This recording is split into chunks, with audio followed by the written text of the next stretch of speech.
بسم الله الرحمن الرحيم.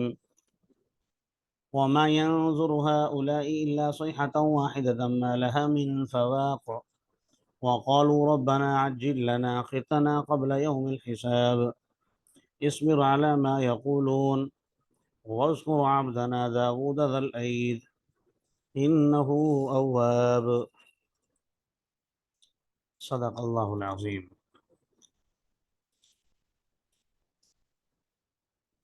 کل کے سبق کی آخری آیات میں تذکرہ ہوا تھا پچھلی قوموں کا،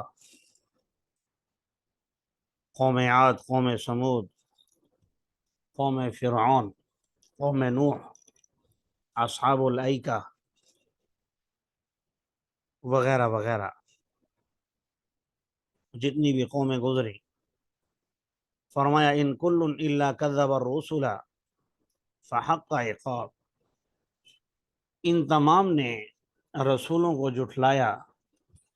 تو ہمارا عذاب ان پر ثابت ہو گیا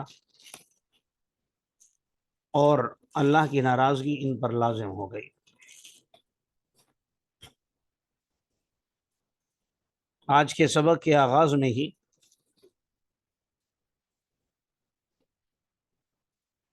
انہی کا تذکرہ ہے کہ یہ جو ایمان نہیں لا رہے اور اس وقت بھی اللہ کی نافرمانیوں میں، بدمستیوں میں اور گناہ کے کاموں میں لگے ہوئے ہیں، تو اور پچھلی قوموں کی ہلاکت سے یہ لوگ عبرت بھی حاصل نہیں کر رہے، تو یاد رکھیں وَمَا يَنظُرُ هَؤُلَاءِ إِلَّا صَيْحَةً وَاحِدَةً. یہ لوگ انتظار نہیں کر رہے مگر ایک آواز کا، یعنی قیامت کا، جو حضرت اسرافیل علیہ السلام کے سور پھونکنے کی صورت میں ظاہر ہوگی اور قیامت واقع ہو جائے گی، اور اس وقت حالت یہ ہوگی ما لہا من فواق، کوئی ان کو ڈھیل نہیں دی جائے گی. فواق کا ترجمہ ڈھیل سے آپ کر لیں، یا بعض نے کہا کہ کوئی وقفہ نہیں ملے گا. فواق غالباً اصل جو اس کا معنی ہے، جب کسی جانور کا دودھ نکالا جاتا ہے، اونٹنی کا، گائے کا، بھینس کا، بکری کا، تو ایک مرتبہ دودھ دھونے کے بعد، یعنی جب ایک مرتبہ آپ جانور کے تھن پکڑتے ہیں اور اس سے دھاریں نکلتی ہیں دودھ کی، پھر آپ چھوڑ دیتے ہیں، پھر دوبارہ آپ پکڑتے ہیں، تو یہ جو درمیان میں وقفہ ہے چند لمحوں کا، چند سیکنڈز کا، تو اللہ فرما رہے ہیں ما لہا من فواق، جب قیامت قائم ہوگی تو ان کو اتنا موقع بھی نہیں دیا جائے گا، پھر انہیں بھگتنا ہوگا. وَقَالُوا رَبَّنَا عَجِّل لَنَا قِطَّنَا قَبْلَ يَوْمِ الْحِسَابِ. اور آج ان کی حالت یہ ہے کہ یہ آپ کے سامنے کہتے ہیں اے ہمارے رب، ہمیں جلدی دے دیجئے ہمارے عذاب کا حصہ حساب کے دن سے پہلے، یعنی یوم حساب سے پہلے پہلے ہمارا جو بھی حصہ بنتا ہے ہمیں دے دیں. کافروں کے اس مطالبے کا پہلے بھی میں نے کئی مقام پر ذکر کیا ہے کہ مشرکین مکہ نے بیت اللہ میں کھڑے ہو کر، حرم میں کھڑے ہو کر اللہ سے یہ دعا کی تھی کہ اے اللہ، اگر ہم غلط ہیں تو ہم پر پتھروں کی بارش برسا دیجیے. محمد صلی اللہ علیہ وسلم اگر سچے ہیں تو ہم پر برسا دیجیے، جھوٹے ہیں تو ان پر برسا دیجیے، لیکن کسی پر بھی نہیں برسے. اور اللہ نے حضور صلی اللہ علیہ وسلم کو وہاں تسلی دی، فرمایا وما کان اللہ لیعذبہم وانت فیہم. اللہ ایسا نہیں ہے کہ ان پر عذاب کو نازل کر دے آپ کے ہوتے ہوئے، آپ کی موجودگی میں عذاب آ جائے. آپ کو ہم نے رحمت للعالمین بنا کر بھیجا ہے، آپ کے ہوتے ہوئے کیسے عذاب آ سکتا ہے ان پر؟ اور یہاں بھی ان کی ان باتوں کے جواب میں رسول اللہ صلی اللہ علیہ وسلم سے کہا جا رہا ہے اصبر علی ما یقولون، یہ جو باتیں کہتے ہیں آپ ان پر صبر کیجیے، آپ ان پر صبر سے کام لیجیے، اور یاد کیجیے ہمارے بندے داؤد علیہ السلام کو ذوالعید جو ہاتھوں والے تھے، لفظی ترجمہ یہی ہے، ذوالعید ہاتھوں والے تھے، لیکن مطلب اس کا کیا ہے؟ تو بعض نے ید کو یعنی ہاتھ کو طاقت سے تعبیر کیا ہے کہ اتنا طاقتور ہونے کے باوجود، مضبوط ہونے کے باوجود بھی وہ صبر سے کام لیتے تھے اور کافروں کے ساتھ الجھتے نہیں تھے، بحث و مباحثہ نہیں کرتے تھے۔ ان کی طاقت کا یہ عالم تھا، انا سخرنا الجبال معه یسبحن بالعشی والاشراق،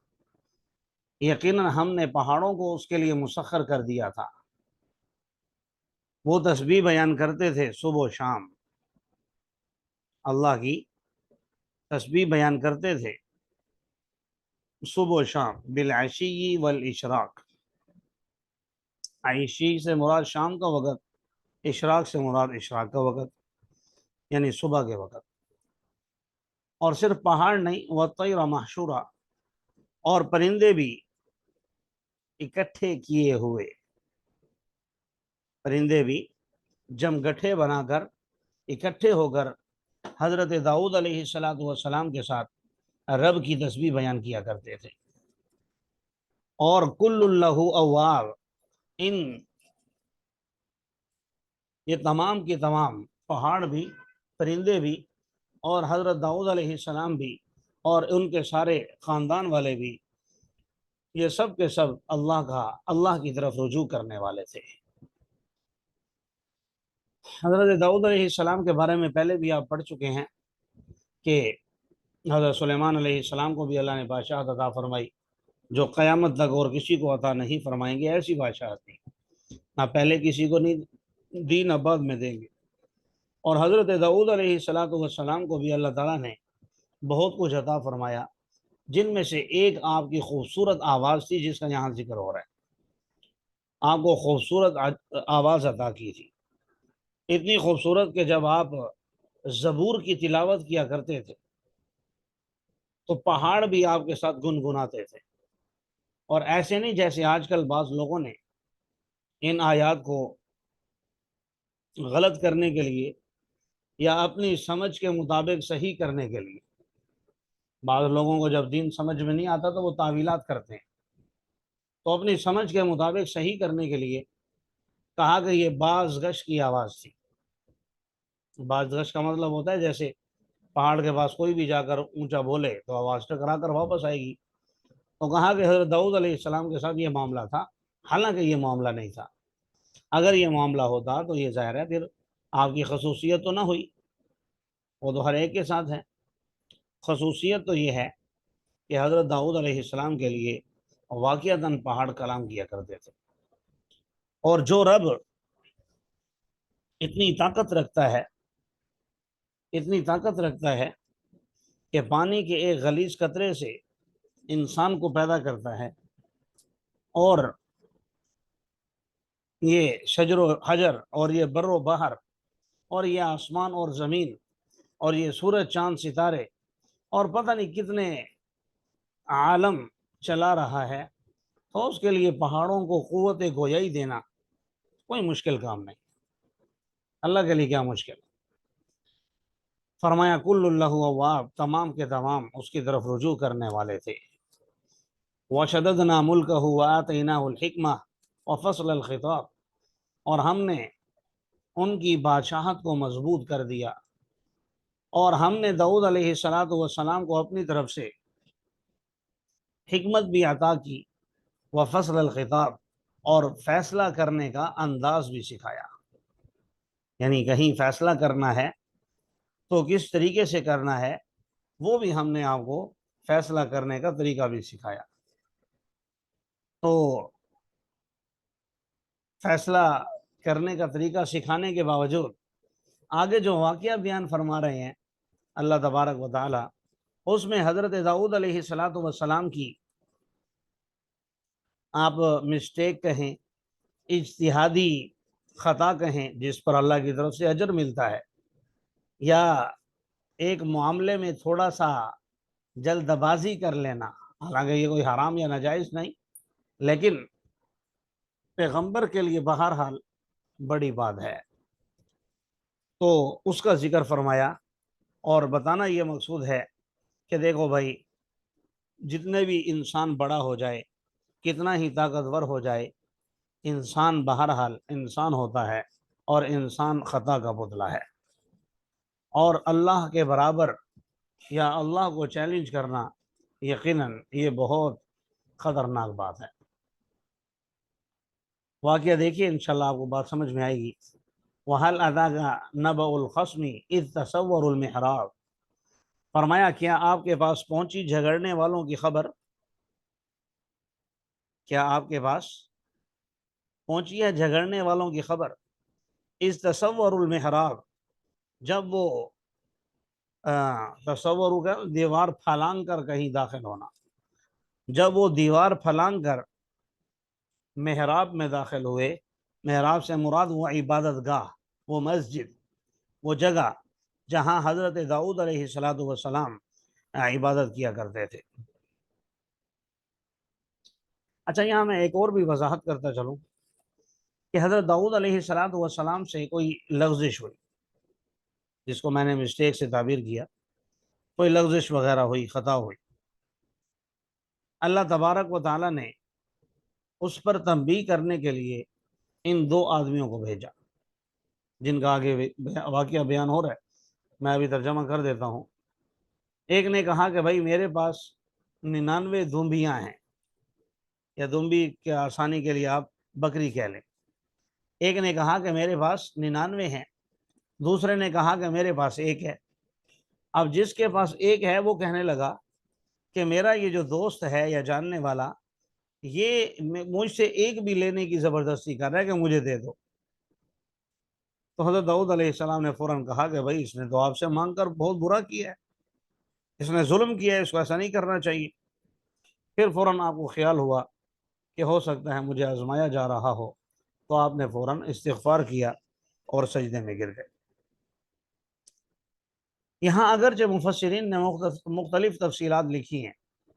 کہ کیا خطا ہوئی، کیا لغزش ہوئی، کیا ہوا، کیا نہیں ہوا، لیکن سب سے بہترین بات یہ ہے،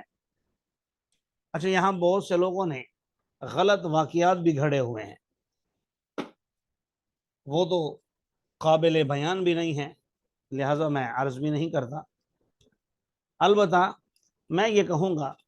ابہموا ما ابہم اللہ، مفسرین کا اصول ہے کہ جس چیز کو اللہ مبہم رکھتا ہے اور اس کی وضاحت کی ضرورت نہیں ہے تو آپ بھی مبہم رکھیں۔ تو جب اللہ نے اس کی وضاحت نہیں کی کہ کیا خطا ہوئی، کیوں ہوئی، کب ہوئی، کیسے ہوئی،